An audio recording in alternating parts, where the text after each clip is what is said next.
Hello, baby.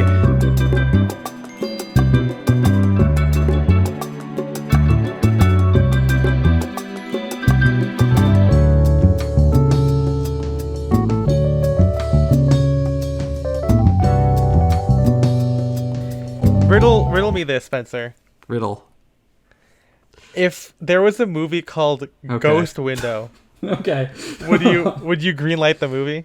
And think of it as you are Shobo, the showbiz king. I mean, as Shobo the Showbiz King. Yeah. So for a little peek behind the curtain, we were just discussing I said Ghost Window, or no, Ethan said Ghost Window, and then said that should be the name of the movie, and then I said that that's a dumb name for a movie, and now he's insisting on relitigating it on air. That's right.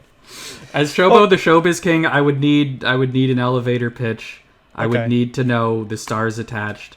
And honestly, I would need to know, is this similar to another recent horror movie that was a hit? Because that's the only way I would greenlight it. Well, maybe if we were in the early 2000s, where, like, you know, movies like Ghost Ship, and that's the only movie from the early 2000s I can think of with the name Ghost in the title.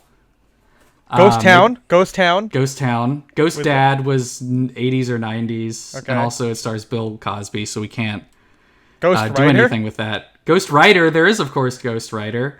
There was... But we all know... Ghost Story. Okay. Well, I was saying the issue we were talking about a little bit earlier was... Is the Ghost Window scary? And I still don't think it's scary. Well, at least the title doesn't tell me anything. Like, it's just a silly... Does Ghost Ship tell you anything? Yeah, it tells me there's a ship with ghosts in it. Ghost Window, again, it's like ambiguous. Like you said, it's like, oh, it's the ghosts looking out the window, but even then, that's still pretty passive.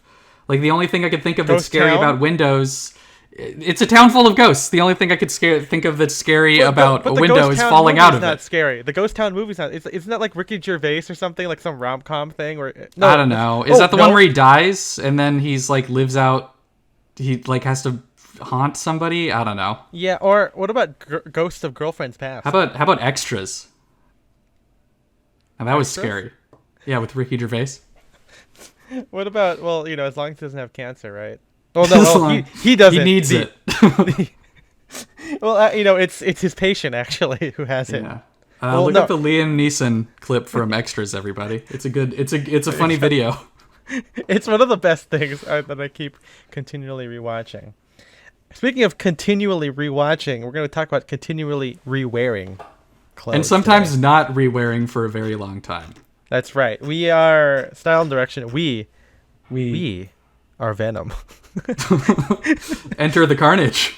Yeah, Enter the Carnage coming out. I'm so scared. I know that we've mentioned this like in the bonus episode or like last week or something like that.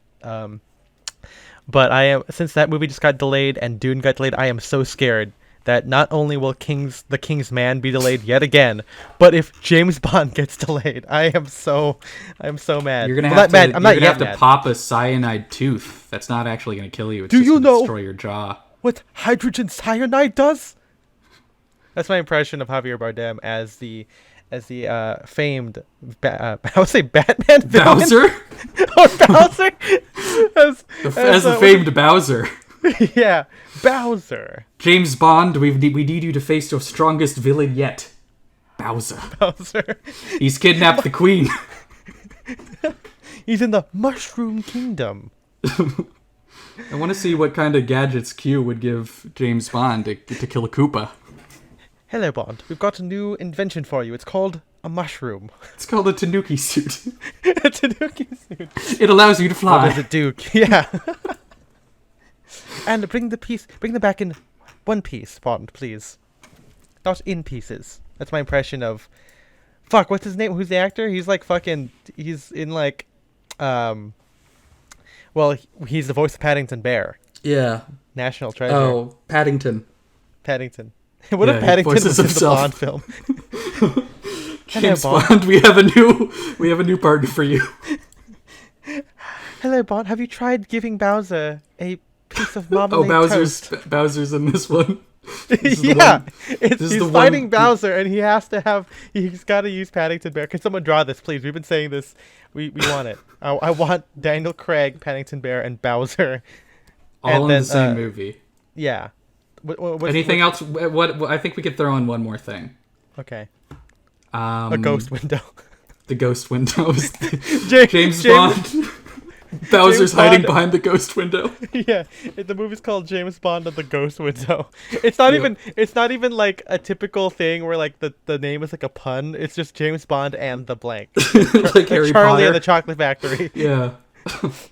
Oh, Harry Potter's in it too. Yeah. Old Harry. Old Harry. as Old horror. Harry. Yeah, that's right. And he's like, I'm gonna help you stop this Bowser guy with magic. I'm gonna jump in. Like This is like eventually like every movie is gonna be like this. Every movie is just gonna be created by an algorithm, and it's just gonna no, be this. I mean that's what Free Guy was. I don't want to get. I mean, okay, so again, full disclosure, if you guys have been watching my story, I could not sleep because I was analyzing the score to Free Guy. But in it, there's a couple of shout outs for something which I feel like is actually better than like the Warner Brothers movie Space Jam A 2. New Legacy. Enter the Carnage. Space Jam 2. We are Space Jam. They should have Bugs Bunny say that. Hey Doc. We are Space Jam. I would be terrified if Bugs Bunny got a hold of the symbiote. I think the havoc that he would unleash would be just like it would be like What do you a think? disaster. You think it'd be like Bugs in drag but as a symbiote? Well, the more I think of it, I think it would just play out exactly like The Mask, because that's kind of the plot of The Mask. Is a guy who's obsessed with like old cartoons gets a hold. I've never of, seen The Mask. Well, I'd like that's to know. yeah. So Jim Carrey is like an animator who like loves like old Chuck Jones cartoons, which is why he does all the Chuck Jones shit when he becomes the Mask. Like he pounds the table and his head turns into a wolf or whatever. But to be fair, who doesn't do that? Like I mean, yeah, I do that too all the time. Anytime I see a pretty lady, my head turns into a pretty? whistle. A pretty lady. You know, like the English coffee shops. yeah. Mm-hmm. Exactly like that. Like anytime. Well, when you were in London, you were like, "Ooh!" Like All the time. I was just I was an American werewolf in London, man. I was that the whole time. What if American Werewolf was like just that, like a fucking zoot suit wearing wolf going around like? He's not actually like killing anybody. He's just like super horny. He's just like Yeah, exactly. Yeah, always standing at who is that? Is that lampposts. That's Tom Cruise, right? Tom Cruise in not an American Werewolf in London. I can't remember the name of the actor, but it's not Tom Cruise. Well, Tom Cruise was in Vampire. He was in Interview with a Vampire, Interview with a Vampire, or is There it you maybe go. Interview with the Vampire? I can never remember. It's one of those. What about Mandela what about effect Interview things. with a Vampire Weekend? How about Interview with Enter the Carnage? We are the Weekend. What if it was the Weekend? Like Lady- the Weekend. Yeah, like I you like know, it. the actual one. Like Saturday, Sunday. Anyway, guys, we are Style and Direction, a manager podcast at the Stuffiness. My name is Ethan M. Wong, My name's Spencer Oddie. and today we are talking about archiving your own clothing. Now, I want to say first off, like, there's we actually put this as a preview in the Discord because like, hey guys, give us your notes of like what you want us to like kind of approach with this, because this has been a topic that we've discussed in the Patreon Discord. If you want to join in, patreon.com/downdirection, worth your $5, I think. Absolutely. And I think this concept kind of started out with our friend JTR, where he kind of talks about archiving clothing, or maybe as a better way of saying it, holding on to your clothing and not Yeah. selling it. Like that's kind of, I think we used the term archiving because we were talking about in the post-pandemic menswear episode and the Lost episode that was on stream. That was a great conversation that was unfortunately removed by Twitch because we accidentally had music playing.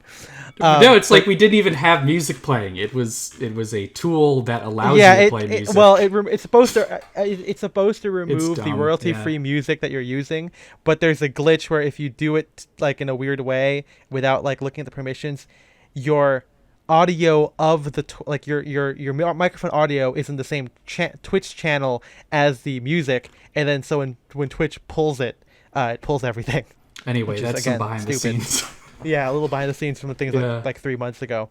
But in that one, we talked a little bit about how one of the big things happening in fashion in general, and of course this has happened for a long time, but kind of resurgence, with Grailed and these resellers, that people are starting to buy previous collections of stuff from designers. Like it's not about like the latest release. It's kind of anti, sponsorship, not sponsorships, anti drops and everything. Where you, instead of buying the Yeah. new thing, you're buying like, oh, like the hype is I got this like 1995 Issey pair of pants that you can't really get unless you were trolling Grailed for it or something like that. And so Hmm. we kind of liken that to, well, instead of buying or commissioning a new piece for menswear, maybe you just kind of bring back something from your own archives. And maybe we'll also talk about, buying older Drakes versus new Drakes. That's kind of related. But, Yeah.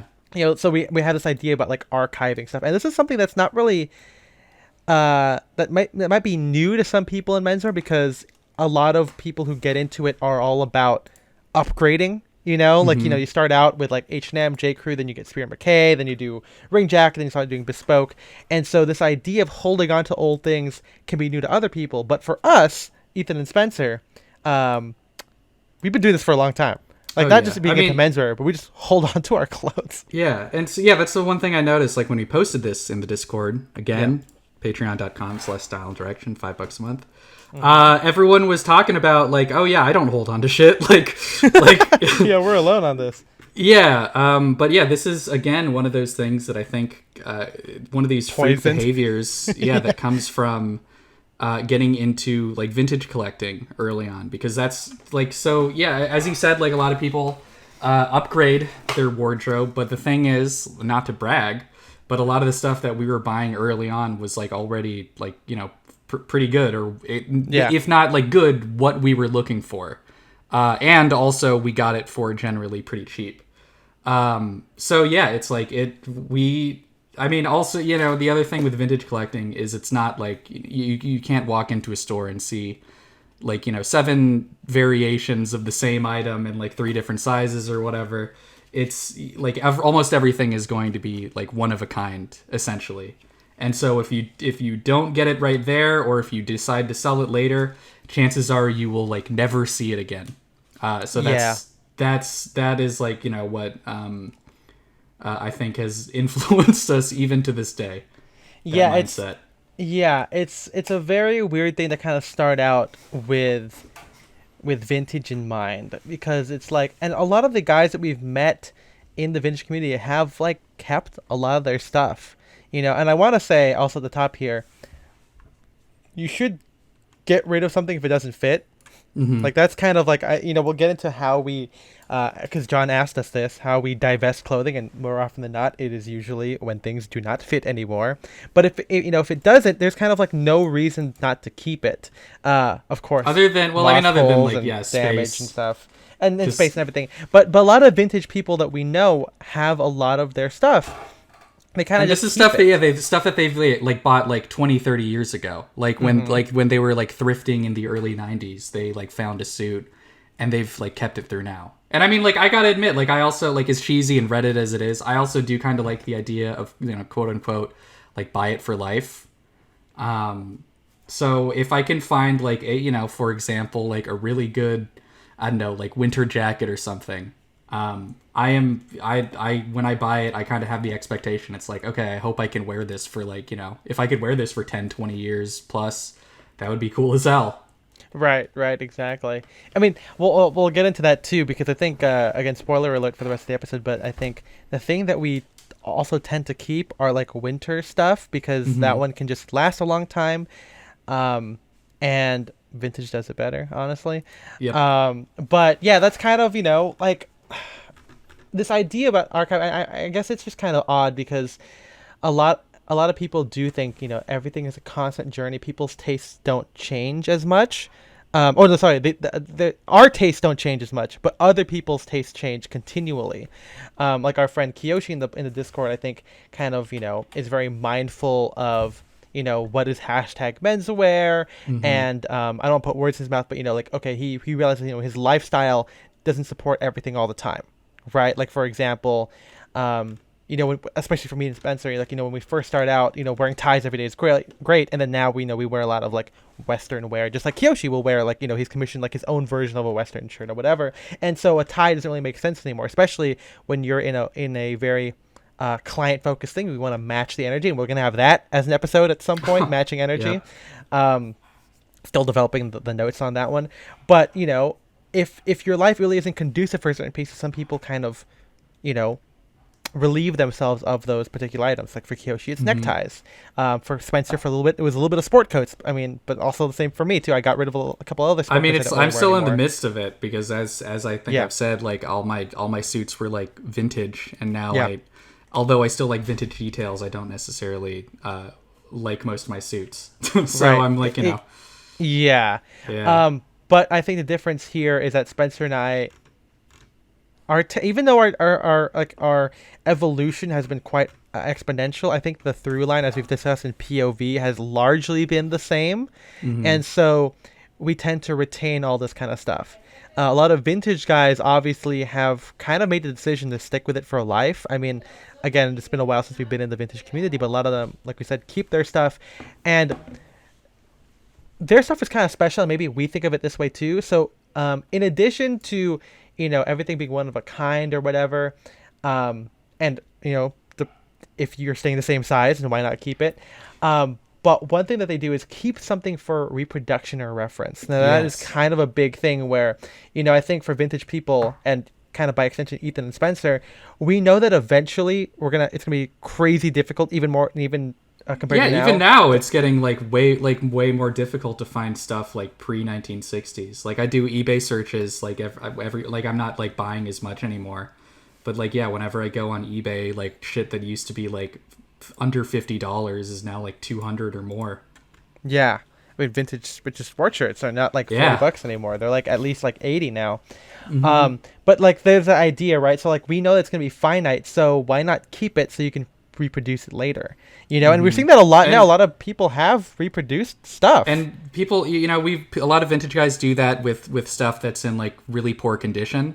Like you can find stuff on eBay or at vintage sellers. Like you've done this with or kind of did that with a leather jacket, I guess.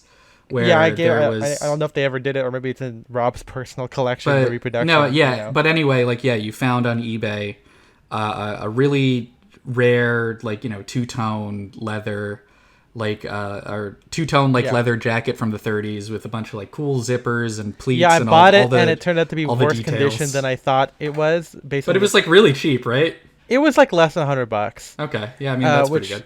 Yeah, and I sold it basically for that. Like I just got my money back. Rob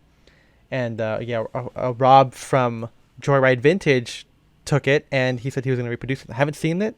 Maybe he just hasn't gotten around to it. This was years ago, maybe he did. But there's an idea about... It's also like, difficult to reproduce clothing, which I'm sure. I mean, I feel like now Damien Montevice of Montevice Co. could probably reproduce. I mean, he's reproduced Cossack jackets and everything like that. And so I think one thing that I got into vintage menswear in 2014, 2013, and then I got more into the menswear industry about 2015, 16, and then worked at Ascot Chang in 2017.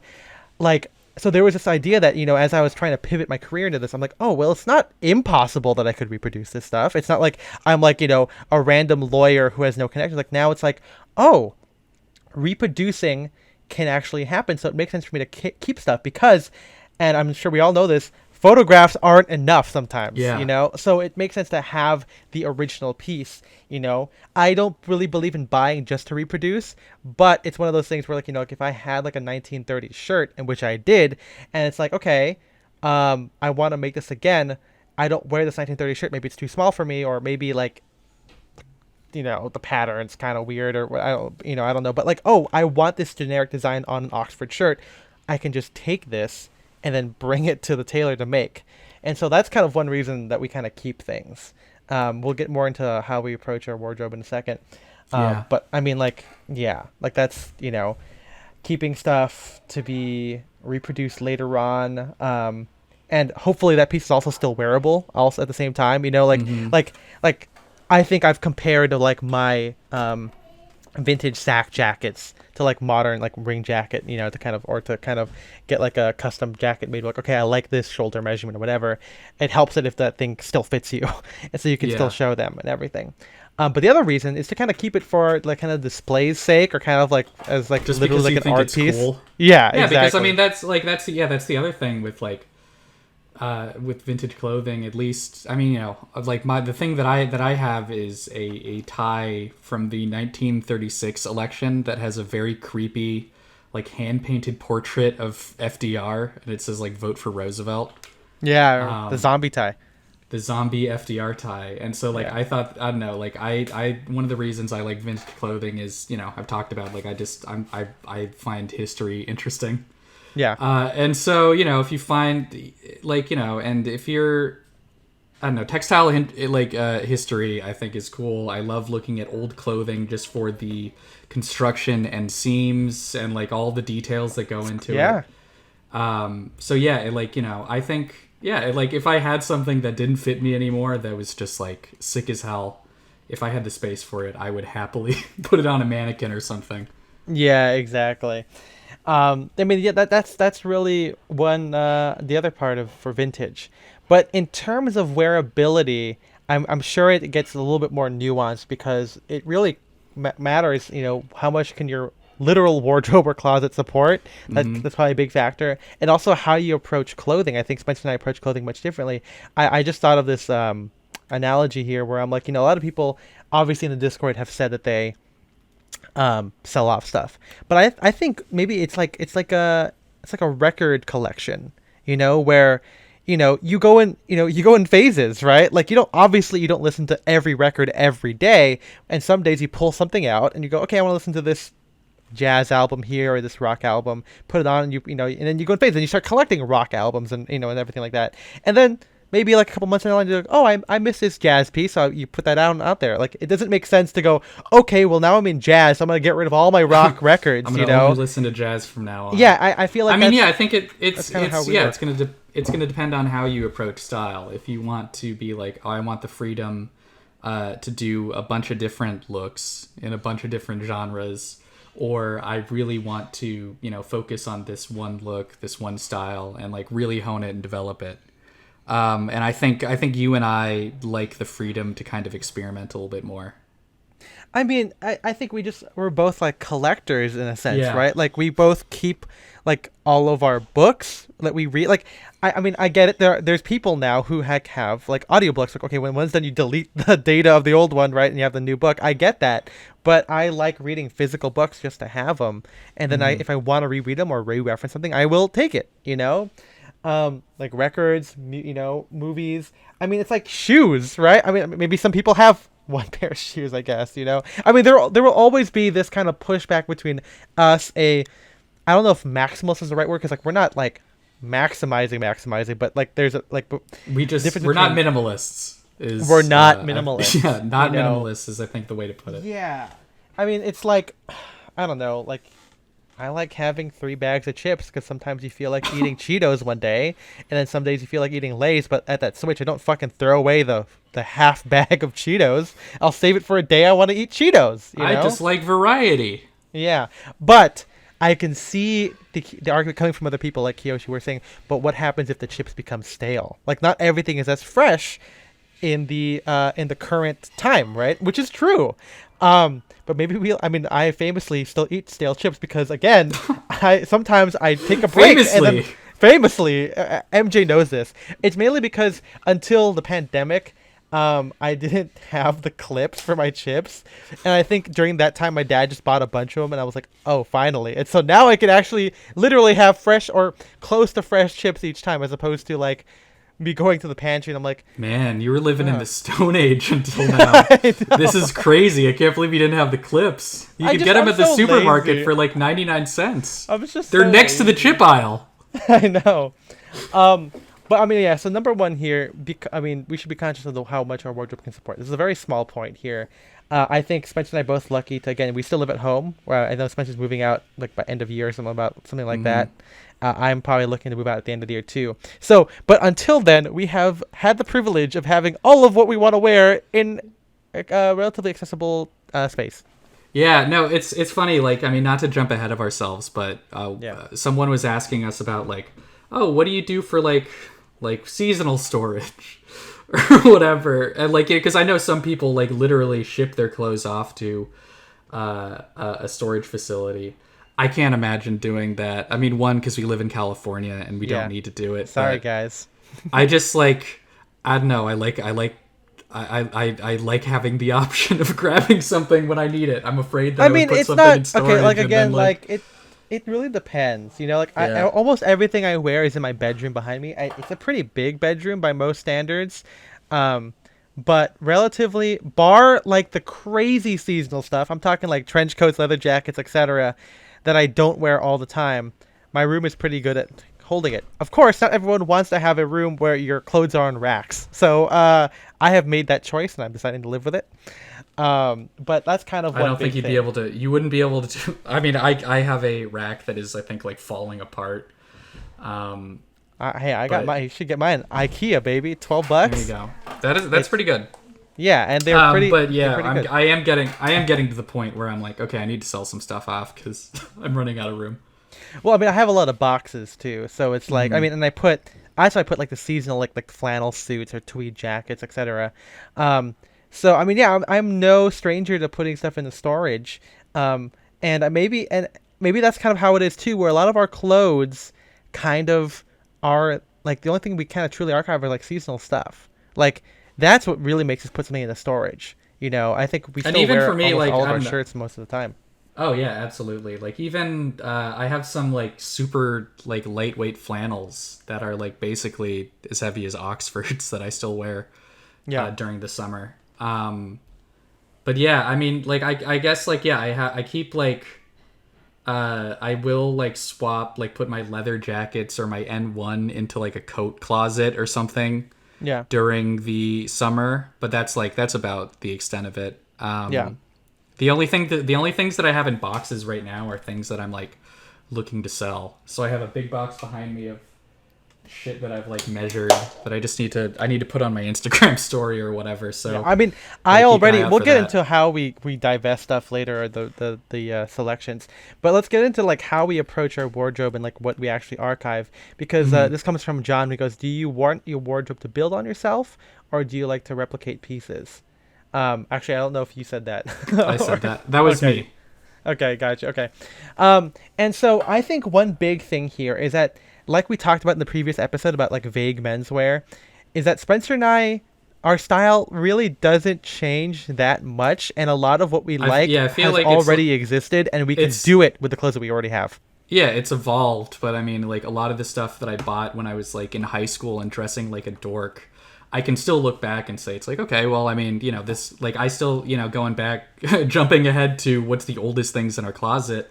I have like a short jacket from like, I don't know, like 2013 or Yeah, 2014 yeah, yeah, yeah, yeah. that I still wear, and like, even though I obviously do not dress the same as I do in 2013 or 2014, I can still wear some of the same pieces, just style I it mean, slightly different. it's like recontextualizing Yeah. stuff, basically. I mean, that's our big thing about Spencer and I's approach to style and most sad heads in general. And if you're listening to this for the first time, sad head is what we affectionately called people who listen to this podcast.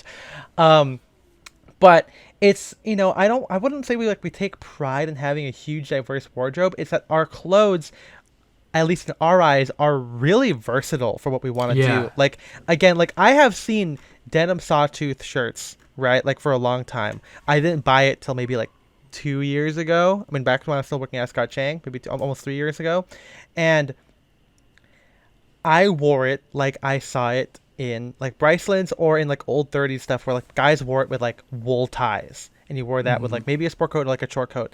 And then you get the whole like urban cowboy thing going on, or like a 90s redo where like guys wore denim sawtooth shirts with like 90s 501s with like a western belt and like sneakers. And it's like, oh, okay, so that thing that I got can still work now, And that's kind of a big reason why, like, okay, well, if we knew this, and Spencer, the sawtooth thing isn't the first thing we've done with this. Like Spencer Hmm. said, the Ricky, the short jacket, the Ricky jacket, goes from like, yeah, it's 40s, 50s. Can also be used like people thrifted it in like the 70s and 80s. People wore them too. It can also approximate like the 90s windbreaker stuff. It Yeah. can also approximate like the Ralph Lauren dad coats that they have, you know.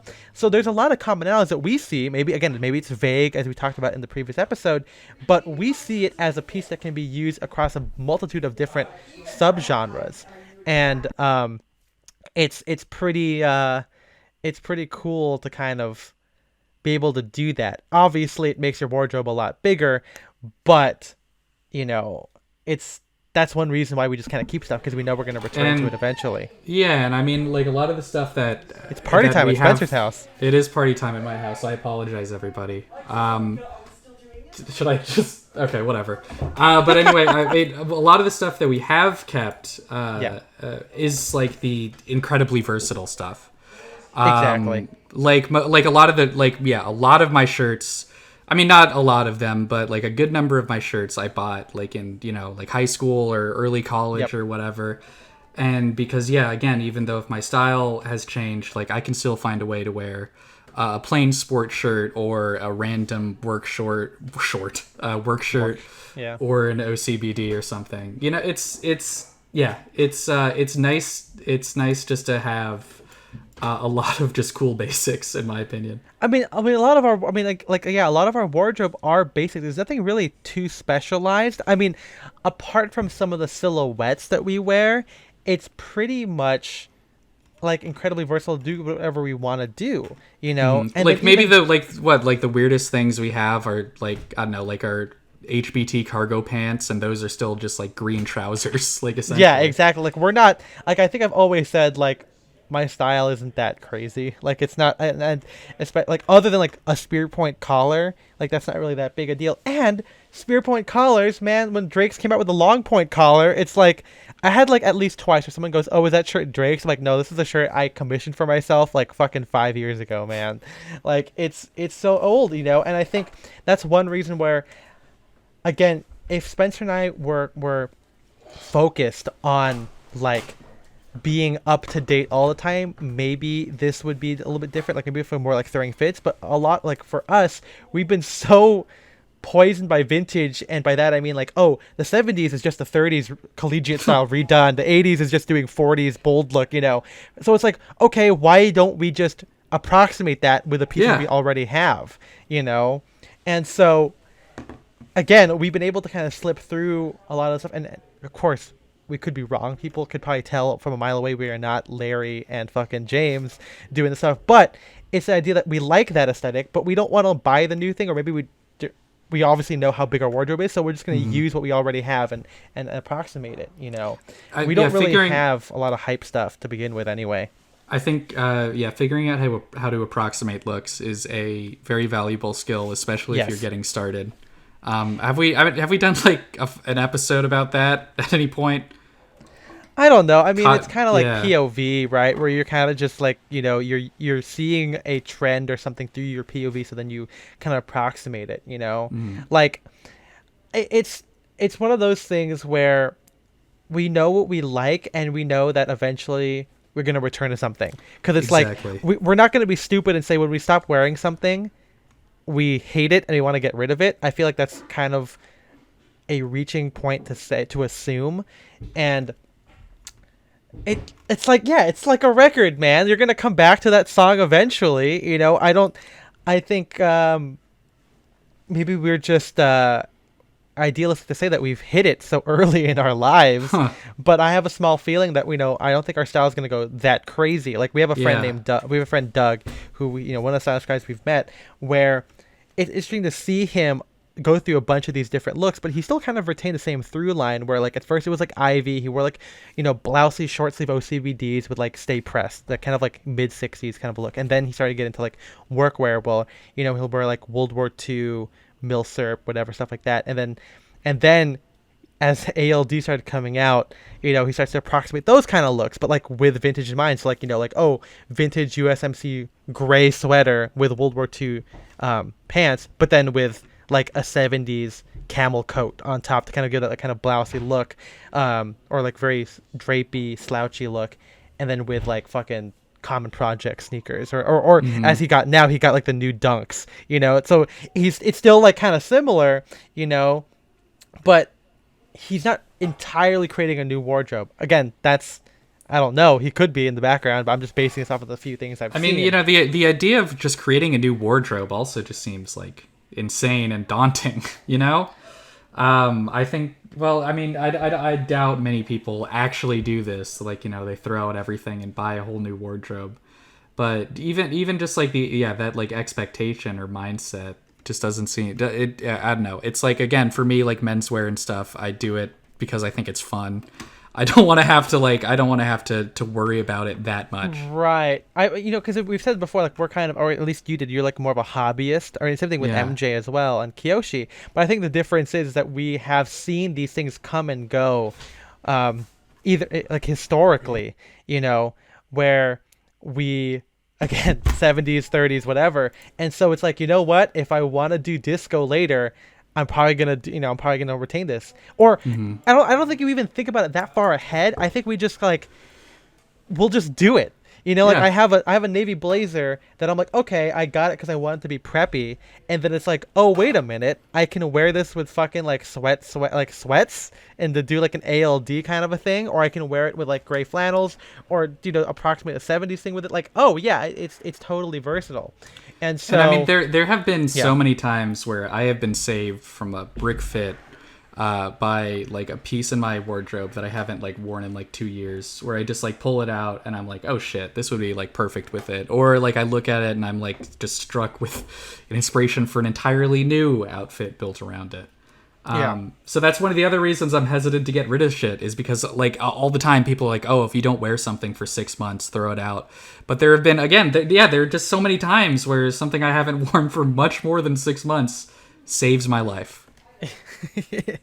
You look up out of your crash car and it's your OCBD holding out a sleeve to save you. Exactly, it's right. Someone draw there. That one. But yeah, magical OCBD that is your friend. I think Brooks Brothers should start selling that. That's going to save the company. Campaign. There it is.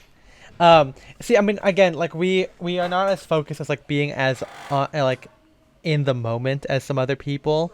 Maybe because we're so narcissistic that we think whatever we wear is fine. Yep. But like, I like to say that I want to feel 100% about my outfits, but I don't have to feel 100% about each of my clothing, because I know, again, it's like food. Like, I'm not gonna swear off pad thai because I've been feeling fucking ramen lately. Like, I'm not gonna like block all the Yelp results to, like, if I look up for food, I'm like, oh well, I'm in a ramen mood, so I cannot look at any more pho. Like that doesn't really make sense to me. And so again, like I mentioned, we always return. It always comes out, even into the old stuff that we bought. Even if the old fits were bricked compared to now, we can still wear those things, and it's because you can always wear an OCBD and you just wear it.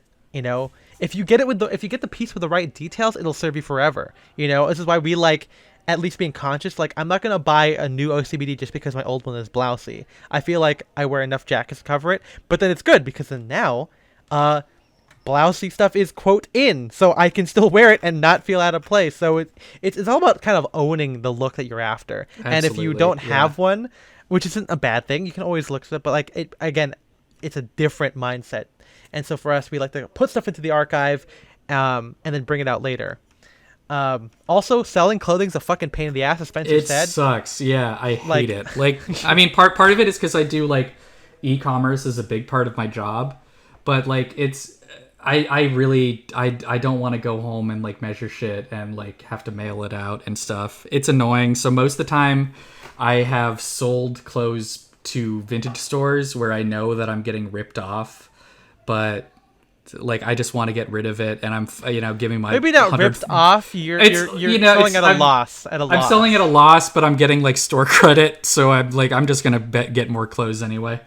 So yeah. But it's like a lot of the stuff I didn't spend enough to really like feel like I'm losing so much. It's like, oh no, I bought this suit for $120 and I'm only getting $100 in store credit. Like, it's negligible. Yeah, exactly. It's one of those things where we already, for most of our items, we have got it for cheap. like super affordable. I've thrifted vintage Brooks button-down collar shirts. I have gotten, again, $50 for a gabardine shirt, like, that's baggy and everything. Like, it works out. Like, I've gotten like my World War II overalls or coveralls for like $40. It does, like, because we got it for so cheap. I don't want to make the effort, especially like to kind of sell it to get the money back. Like, it doesn't make any sense. And then also, who's gonna pay for it? Yeah, because there are other things. Like, I have a couple suits where like I got them and then I like tailored them a lot, and I'm like, oh well, there are some like weird alterations now, so I don't know who I'm gonna be able to sell this to. Exactly. So it's tough. It's like I mean, yeah, like I don't know. I feel like we've said it's like, oh, you could think of clothing as an investment, but you shouldn't. It's not. You're not. Well, I guess it's kind of different because back. Again, we're doing this mainly when you have your POV like locked in, and then when you kind of know what you want to look like and the piece itself. Like, for example, I think a lot of guys, they don't thrift and they don't have the kind of, again, self-referential seeing approximations all over the place, and so the only way to improve is to buy something new. Even from starting out, they have to buy something new. And so from then on, then it's kind of an investment because you're buying it, again, unhandled, basically. And then you have the option of keeping it as in good condition as possible to eventually resell if you think you're going to get rid of it. But for me, I rather, like, kind of, again, let's talk about like navy blazers here. I kind of got, again, the vintage sack blazer, and it's so versatile to me that it doesn't make any sense to kind of get rid of it. And if I did, it's like, who's going to pay me $20 for this jacket I got or who's going to pay me like $60 for this jacket I got for $20? Might as well just give it to someone. If I might as well give it to someone, why not just hold on to it if it's not falling apart, because I know I'm going to wear it anyway, like for me, and especially for Spencer, I think upgrading has got to be such a huge exponential improvement over the original in terms of not just like make, but in terms of details and our POV. Like, it's exactly, like it's got to be exactly what I'm looking for. Because otherwise, vintage will be better than just some random thing. Like, again, like for me, like a rain jacket is great, but like I was able to wear it and get it for cheap first. I mean, there's a whole thing with commissioning that we talked about, where like we just know what we want, and if it's anything less, it's just not worth it. So, but how about this? Let's move to a question from John now. This is the real one. The real question. Yeah. When do you divest an item, and when do you archive it? And I guess I can take the beginning part of this. And he also asked any examples of items that have re-emerged from the archive and then went back to regular rotation. I think one big thing here is to talk about things in terms of rotation. I know Spencer, this is different for Spencer because Spencer has a more of like kind of a more basics uniform approach to clothing, whereas I don't. I kind of dress a lot more emotionally based on inspiration and based on just like how I feel about getting things. And so for me, there really isn't a rotation per se. It's more so like, what do I feel like? So I literally go to the archives all the time where I'm like, okay, what shirt is calling out to me? What sports shirt, whatever. And so those kind of come in and out. And some days, like if we use sports shirts as an example, I used to wear solids when I first got into sports shirts.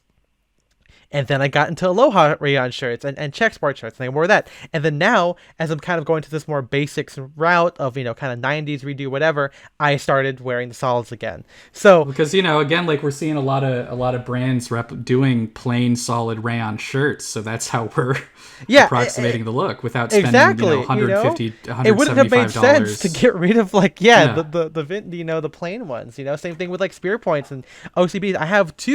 I wear two styles of shirts with ties, spear points and OCBDs. Some days I feel like wearing ivy, and then some days I feel like wearing a spear point collar to do like with a collar bar. And that just, I can't tell you when that happens. It just happens, just like wearing, like my whole essay on wearing solid sport coats. Like you should always have them. Doesn't mean you have to wear them every day. And so I've gone back and forth, so the only time I honestly divest an item is when I literally can't wear it anymore. Usually that is because the fit is bad or the silhouette is just not what I want.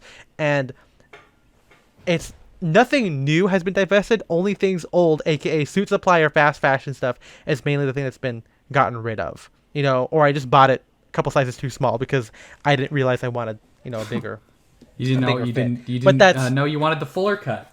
exactly that's about it. What about you, Spencer? What do you think when you divest? When do you archive? All that kind of stuff. Yeah, I mean, I divest when it's something that I know that I'm never going to wear again. Like a lot of my vintage suits, again, while I can still think they're cool for, oh, it has interesting cloth or has interesting, like maybe it has a really good lapel. I know realistically I'm not going to wear something with like super bold shoulders or, like something in a super heavy tweed or something with a really low buttoning stance. That'll get rid of. I mean, it again really depends on the amount of effort involved in getting rid of something, but it's mostly stuff that I just know I will never wear again. There was some stuff that I was planning on selling because I outgrew it, but then last year I lost some weight and I could now fit it in again. So I didn't necessarily keep it because I'm like, oh, this will fit eventually, but it ended up working out. Yeah. See, I mean, yeah, it always works out. All roads lead to the freeway. All roads do lead to the freeway, as my friend Jeremiah has once told me. Sounds like Judge Doom. I am the law. Yeah. Oh, Judge Doom, not Judge Dredd. Judge Doom. I mean, hey, how about what was the movie that we pitched at the beginning? Ghost Window. James Bond and the Ghost Window. I think both judges could be in there. Judge Dredd and Judge Doom. Is Judge Doom is I know the difference. I know the difference. Okay. Now I'm saying, is Judge Doom working for Bowser, or is Bowser working for Judge Doom? I think. That's a good question. Who's the big bad? Maybe you kill Bowser and then it's like, actually, I was controlling Bowser. Hey, Bond. Hey, Bond. You know what's her name? Vesper. When I killed her, I sounded just like this. Then he just gives Bond the dip. Yeah. Oh my God, it's dip. Let's watch that movie as a Patreon episode. It's a meme, you dip. You gotta watch that video. Yeah. Yeah, exactly. A whole Patreon episode about the Minecraft T-shirt kid. Yeah. I mean, again, like, I think I feel you on, like, the kind of, I mean, I've also kind of gone through, like, a little bit of, like, weight fluctuation as well. But in general, like, I've always had this idea of what I wanted to look like. Again, it hasn't really changed too much. And so, thankfully, as long as it fits, I'll still wear it, man. Like, it's not, like, I get, like another good example, spear point collar. Oh, I want to do 70s look. I'll just unbutton the shirt, no tie, no collar bar, and I'll wear it with a bandana around my neck. Fucking 70s right there, There's a couple of shirts that I am scared of growing out of that were custom made for me. But it's like, until then, it'll still be there. You can't go wrong with a fucking striped shirt, man. Like, it's like, I don't understand, again, buying new things. I don't really have any specialized clothing that is like one look only. Yeah. I mean, it's like a big thing. I think I'm crazy for having like a bunch of different, like, just light blue shirts, but they're all different in some way. Like, I don't have multiple of the same kind of like Oxford shirt. I don't know if many people do that, where it's like, oh, I have like 4 different blue Oxfords from different brands. But I mean, I think that's the one thing that keeps my wardrobes like small, like managed, is I'm able to say I already have something close enough to this. I don't need something like that. I don't need another Oxford with, a red stripe because I have that already. Yeah, exactly. We just have had that. One big thing in terms about archiving is that I think for me and Spencer, we're continually looking at our clothes. Like, it's like right there. Like, again, you can't see, but behind me, my suit rack is right there. And so it's not really archiving in the sense of like storing it to come out later. It's more so, again, it's all laid out there and waiting for me to get inspired by looking at it, and I definitely, have days again where I favor some stuff over the other, like I think a good example again could be like my fedoras. And that's, oh yeah, great example where it's like, you know, I could have gotten rid of my silver belly a long time ago. It's one of the first fedoras I ever bought. I bought it at Paper Moon Vintage. Really great vintage store. I think they're online now, unfortunately, because the pandemic forced them to close their that's a brick and bummer. mortar. But it's like, I could have gotten rid of it. You know, no one I knew wore it. I already knew that guys wore it, like in the vintage, like kind of westerny, you know, kind of like 40s dad. It's very like mid 40s, you know, wear it with like a sports shirt in the backyard with chinos, kind of a thing. Are you just describing Ryan Gosling in Exactly. Gangster Squad? That's all I could think of. And I think that's kind of why I bought the hat. But like, oh, it's only that thing. And then all of a sudden, Bryson started coming out, and I became friends with Cody Wellama. Got to see more musician inspo. I was like, oh, there's more ways to wear this thing that is so classic.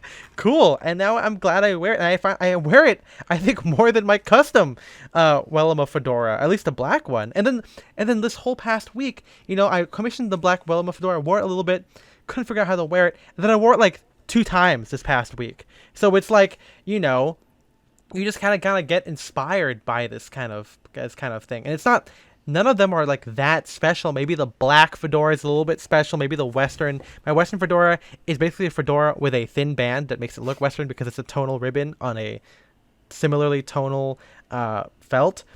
But like, you know, it just didn't make sense in retrospect to kind of sell it off. I did get rid of my boaters because that's kind of weird. That's Those a little are too hard to specialized. wear. Yeah. And also, like, they're just too small for me. I don't know how I ever wore them. I think I just, like, forced myself to wear them. You know, I think I've gotten rid of a couple of stuff where it just didn't make it, like, the button stance was too low. Like, I think Andy has a lot of my older clothes. And some of that stuff is like, oh, I got them a little too tapered. And so I don't want to sell it for like on eBay, so I sold it for him like $20-$50, you know, per item, not that much, and you know, and he still wears them, you know, which is great. I mean, that's the other thing, like with vintage clothing, and you know, the mindset that the curse you get from vintage clothing is you don't want to see things like go to waste. Like, I mean, obviously, like, you know, that the same should be for all clothes, but I feel bad like throwing away vintage clothing. Like, even if it's kind of ratty or something, like this in a way that I wouldn't feel bad just tossing a shirt that I got at like Target or whatever. So I like, I could just like toss a bunch of shit that I'm like, oh, I'm never going to be able to sell this or whatever. But I feel bad.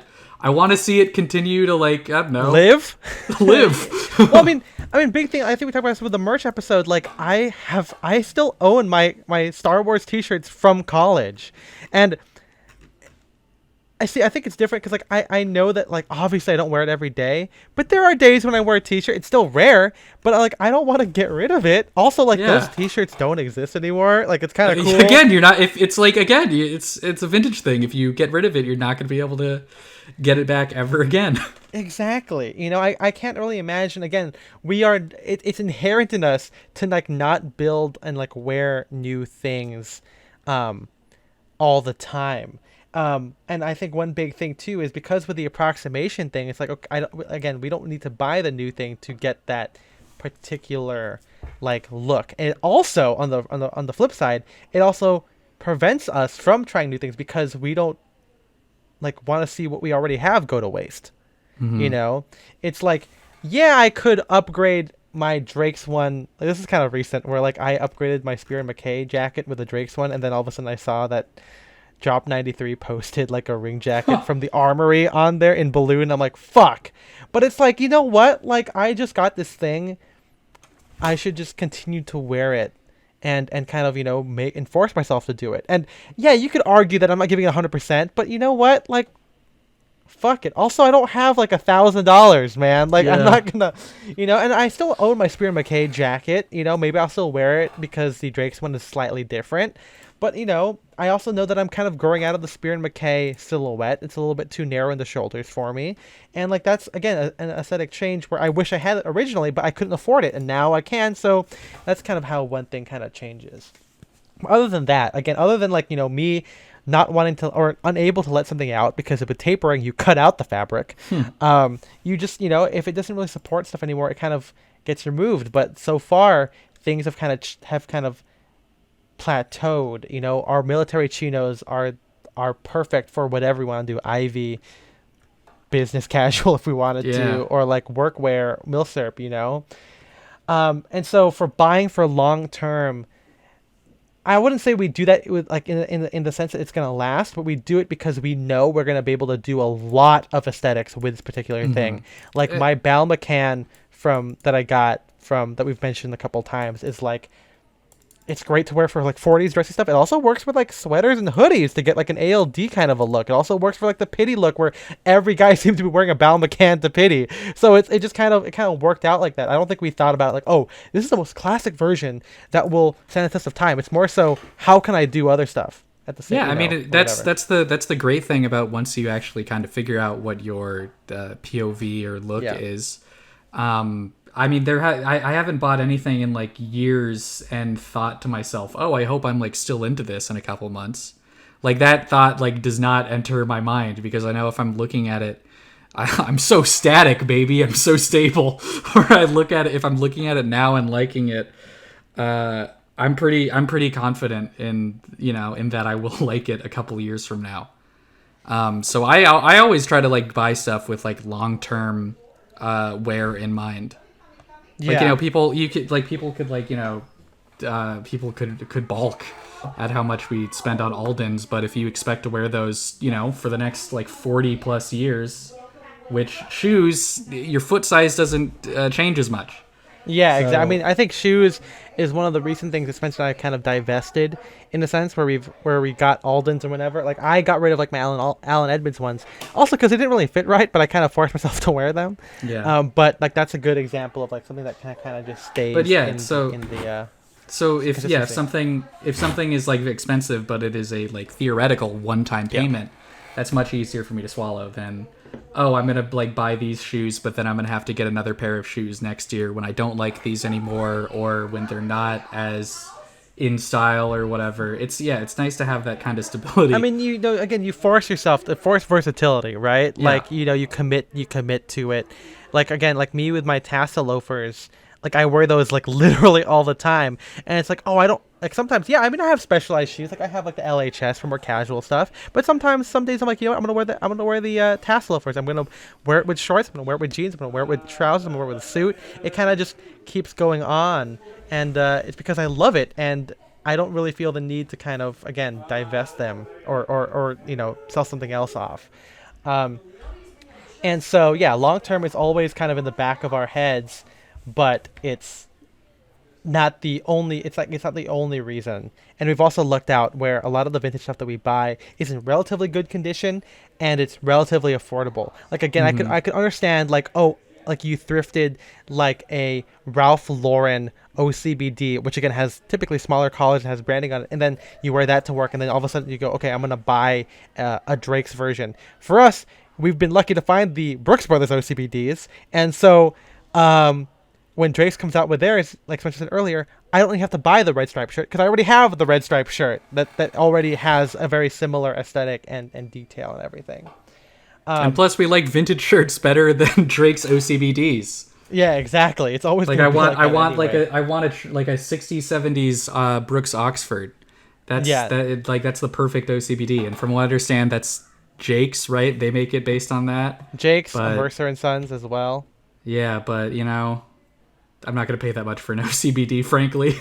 Not until we can't find them anymore Uh huh. because we've been pretty good about finding relatively unworn stuff. And then seasonal clothes. Spencer and I don't really buy anything that's too seasonal. So that kind of I tried.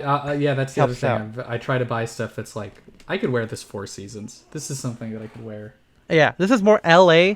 So again, we are lucky to have this. But it's like, oh, why buy white linen pants? You can buy white cotton pants that you can wear more year round. Because linen, as we said Exactly. a couple I'm gonna wear my episodes white ago, pants in autumn when it's because I mean it's still fucking hot here in autumn. yeah, but I But mean, it's yeah, if like, I had gotten linen, yeah, I wouldn't be able to wear those. yeah, and that's mainly because cotton can go with flannel and linen, but linen cannot go with flannel. Like that's weird. That's a Yeah. weird combination.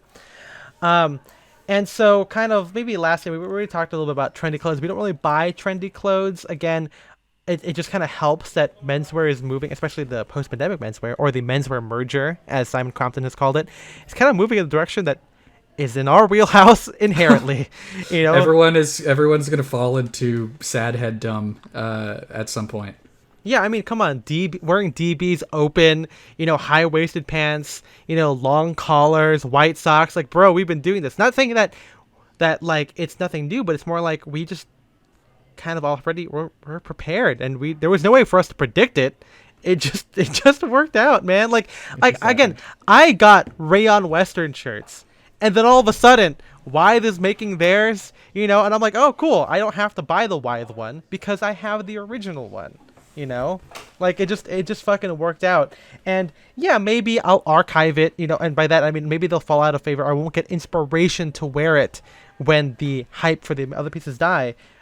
But Spencer and I also have had no issues wearing something that's not currently cool either. It's so weird when I see comments on like Styleform or whatever where people are like talking about like Western shit. It's like, oh, you guys are all gonna look like so silly in a year when the Western trend is out. But it's like, I don't know, if you like genuinely find that if you fall into Western wear during a trend and then find that you like genuinely like it, shouldn't feel bad about continuing to wear it even after like GQ is not telling you to buy it anymore. Like, I don't know. I think the other thing that people need to learn is just be more secure and confident in their choices when it comes to menswear. That's a huge thing. I mean, again, if we talk about why we keep stuff, it's because we know we're gonna wear it. We absolutely know we're gonna wear this shit, man. I think the real that's kind of a unique thing for us. The real super, we keep talking about it as a curse, but maybe it's a superpower to be into vintage because then you can predict where things are going. You're always ahead of the curve because everyone's constantly just looking back. Just like in the new Hugh Jackman movie Reminiscence out on HBO. Wait. Oh fuck. Okay. I was gonna say I don't know if I'm gonna watch in theaters. I'm just gonna straight up watch it in theaters. Did you watch it already? No.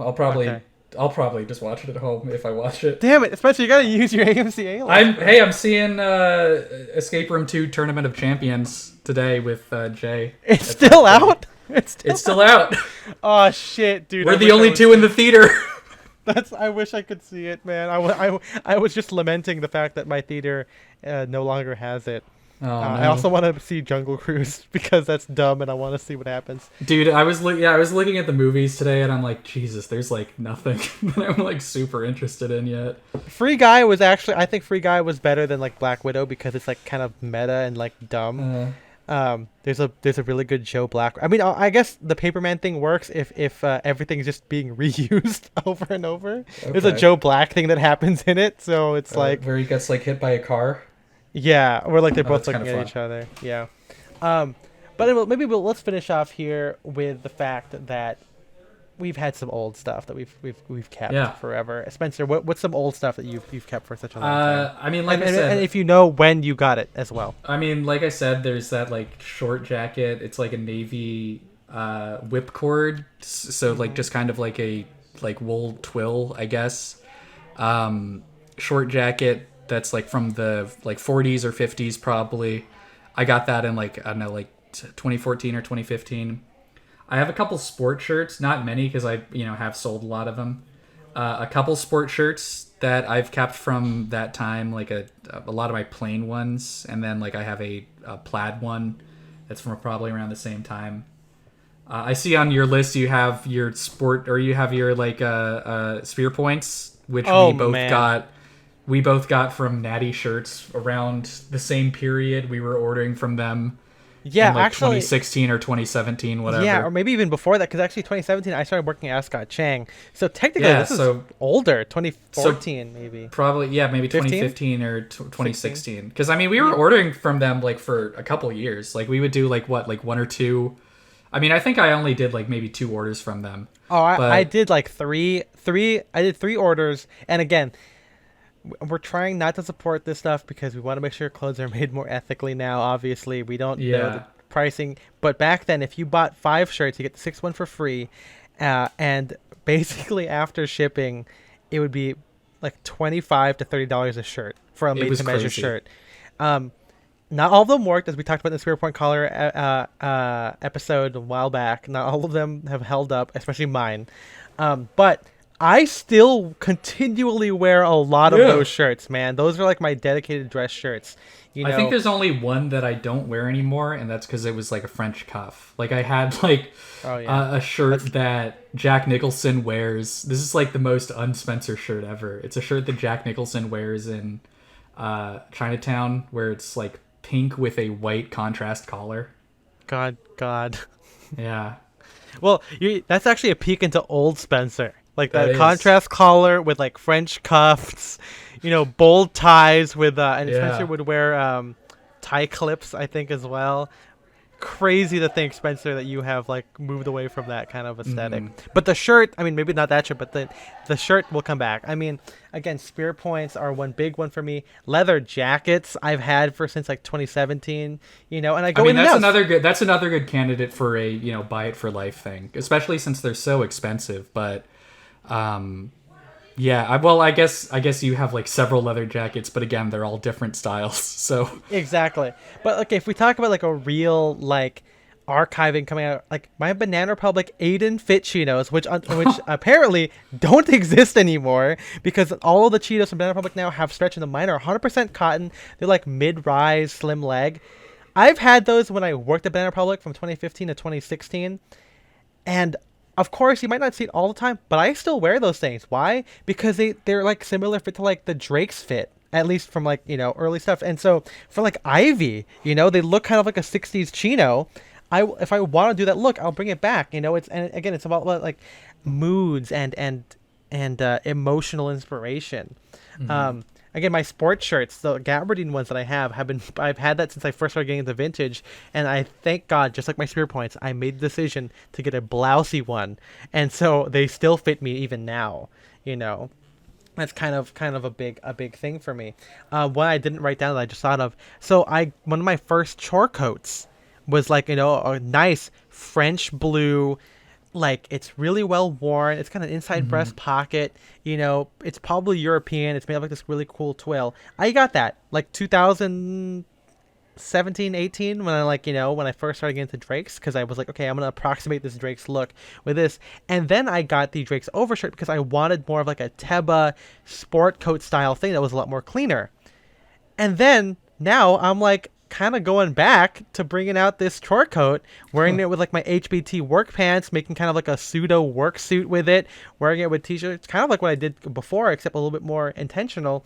And see, so it wouldn't have made sense to completely upgrade my chore coat or with the Drake's overshirt. It's kind of fun to have two different things that kind of pick based on the aesthetic. Of course, you know I could have just worn my Drake's overshirt with the HBT pants, but the vintage short coat is also cut differently. It's shorter, it's more lived in. I also wore it to paint a couple of times, so there's paint splatters a little bit on the body, and so it's become a new garment to me that is worth bringing out of the archive. It's classic painter Ethan 2018. Classic It's painter Ethan. or like and I think maybe if you think about stuff like that, think of yourself as like a designer, maybe, and like you're kind of referencing the past. It's like, yeah, Spencer, if Spencer wore a spear point with like a sack jacket, oh, it's like Spencer 2017 kind of coming back a little bit, because we are like that. We are self-referential people. We like looking to the past and bringing in something new in there. We're, as much as I said, we're kind of predicting sometimes a little bit of where things are going. So, and being conscious of this is how we are able to, quote, archive things, maybe unintentionally, and then bringing them back when the emotion comes to us. Of course we buy new things. Like I bought new 501s, right? Like that's kind of a new thing for me, because before I would just wear like one pair of jeans, but now I have like the Levi's 90s 501s. I bought Ring Jacket, but I still have 1940 sport coats in there, like the Houndstooth one I wrote about in the Brown Check Jacket article. I wore my khaki fucking suit supply DB that I've kind of brought out of the archive. That's a literal archive one that's kind of come back. I remember he posted the Facebook post of you being like, I Which want one? this, back in like 2013 or 2012 or whatever. And it's still here. I wore it with like a turtleneck to like a party. I wore it with like a fucking fedora to kind of approximate like a bracelet thing. And it helps because it's It's a khaki DB. I don't know what to tell you. It's such a classic thing. I've never been like, oh, I gotta buy these fucking off-white Jordans and then struggle to figure out how to wear them later on. I wouldn't say that we're better for it, but because we're just stuck in this kind of like Americana past. Our style hasn't changed. Call us boring if you want to, but I still say that we've been able to kind of approximate and fit into other aesthetics with relative ease thanks to the archiving. Yeah. And it's just like, I mean, yeah, a lot of this comes from the mindset of being collectors and vintage collectors. But I don't know. I think, as I've said before, it has gotten me out of a couple jams. I like having a large, diverse wardrobe. Yeah, and I'm happy. I'm happy to keep things for as long as they survive. Yeah, like that, I mean, yeah. that like Mr. Freedom jacket that I got. Like, I'm planning on wearing that like forever. Like, I want that. I can't wait for that to like. I mean, also like frankly, it's expensive. Like, so that's one of the other reasons I want to wear it forever. Yep. But yeah, it's like one of those things where I like also just how clothing kind of ages as you wear it enough and becomes more and more yours, which is why I like keeping things for so long. That's my favorite. I mean, that's when I think everything looks best. Again, we try and get the most bang for our buck, but with the best possible bang as we can. Bang. Again, vintage Brooks Brothers, vintage Polo Ralph Lauren, vintage military stuff. They've lasted for so long, and we also tend to be pretty picky when we do get them. Like my World War II chinos have no stains on them at all. Yeah, and so I can wear them to work if I wanted to. My ties are one good reason. I mean, it just like ties. Like why get rid of them when you're gonna return? I mean, I'm probably gonna return to a rep stripe at some point. Foulards. Knit ties. Like right now, again, this is not menswear, but I thought it'd be fun to kind of close on this. I still own my Tintin books from 2000, like when I was a kid. I still own them, and over the pandemic, I decided to reread them. Why? And it's like, yeah, you collect books. You're going to reread them at some point, hopefully, or reference them. So, just like with records, and maybe this whole episode is useless to you if you are not a collector. So I'm sorry you had to listen to it, but it's a peek into the mind of the insane. Yeah. But I think, honestly, if once you have that collector mindset, it does make you more intentional because I think even though we have a lot of clothes, the what do you call it? The boundaries, borders, the hurdles you have to get through to add something to the collection is still very high for us, which is why we have a very specific POV. But once it makes it there, we're gonna wear it hopefully for life. Body and physique, and damage, apart from those things. So. Hopefully this has been helpful to you in how we archive and how we keep clothing and everything. We really recommend it if that's really how it fits into your clothing. But if not, fuck off, I guess, I mean, yeah, like I understand why some people like having a minimalist wardrobe because it's like a lot less. I mean, hey, to be like a Mark Zuckerberg, it's a lot less decision anxiety, I guess. Yeah, but when decision fatigue. What does he call it? Whatever. But yeah. But when you dress emotionally, you don't have fatigue because every decision you make is like awesome. Yeah. That's kind of so yeah. If you have, I just joined in a voice chat in our Discord on accident. Whoopsie daisy. Another that's plug for that. Yeah. Yeah. Well, if you guys want to discuss more with us, and again, shout outs to our Discord for kind of bringing this up for us because it's a really cool idea. And a specific shout out to JTR because he's got some, and also he's kind of on our side with this because he also kind of archives things. Yeah. But yeah, if you want to influence future episodes, patreon.com/style and direction. Talk with us directly. We'll get to it. I know Eric has been talking to us about doing an episode on color, which is on the docket before the end of the year as well. And so, that's $5 a month. We appreciate it if you guys do that. $10 will get you that. Plus, I say your name. And a bonus episode that goes for everybody as well. But big thank you to Austin Malott, Shane Curry, Philip Gagard, Audrey Jessica, Jeremy Ostreicher, Jarrett Colian, and James DeVonzo. We appreciate you guys so much. If you guys can't support in that way, it's okay. You can follow us on Instagram. But you can also give us 5 stars on Apple Podcasts.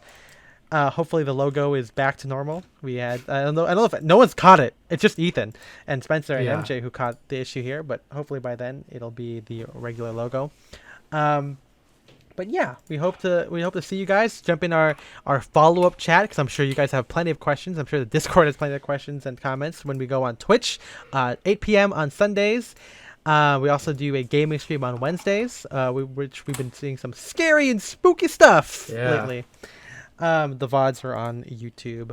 I'm Ethan M. Wong. I'm Spencer DSO. And big ups to MJ for producing the podcast. Don't get on mic. We'll see you guys next time. Bye-bye. Bye-bye.